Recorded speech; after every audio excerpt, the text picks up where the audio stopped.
নমস্কার বন্ধুরা, আমি রানী চলে এসেছি। তো আপনারা সবাই কেমন আছেন? আশা করছি ভালো আছেন। আমিও আপনাদের আশীর্বাদ ভালোবাসায় ভালোই আছি। তো আজকে একটা চিংড়ি মাছের রেসিপি দেখাবো। সেটা হচ্ছে লাউ ডাঁটা দিয়ে চিংড়ি মাছ। তো দেখুন কিভাবে কি করছি। প্রথমে কড়াইতে অল্প তেল দিয়ে চিংড়ি মাছগুলো নুন হলুদ মাখানো আগে থেকে ছিল সেগুলো ভেজে তুলে রাখলাম। তারপরে এই কড়াইতে একটু পাঁচফোড়ন দিয়েছি। পাঁচফোড়ন দিয়ে এবার আমি এর মধ্যে আলু, লাউ ডাঁটা আর মূলো এগুলো আমি একটু আগে ভেজে নেবো। আমি এর মধ্যে আরও কিছু সবজি দিয়েছি, সেগুলো পরে দেবো।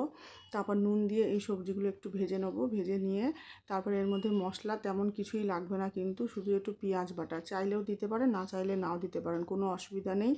না দিলেও কিন্তু চমৎকার লাগবে।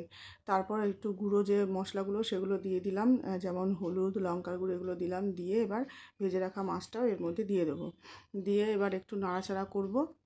নাড়াচাড়া করে আবার বাকি যে মশলাগুলো এই সবজিগুলো ছিল সেগুলো এর মধ্যে দিয়ে দেবো।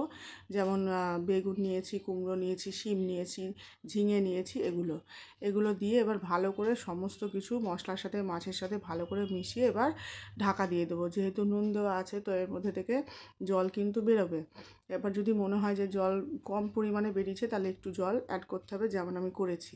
অল্প একটু জল দিতে হবে, না দিলে না একটু মাখো মাখো জিনিসটা আসবে না, ছাড়া ছাড়া ভাব থাকবে জল না দিলে। তারপর আবারও ঢাকা দিয়ে সেদ্ধ করে নিতে হবে। সেদ্ধ করে লাস্টে একটু মিষ্টি সহযোগে নামালেই কিন্তু আমাদের রেডি তরকারি।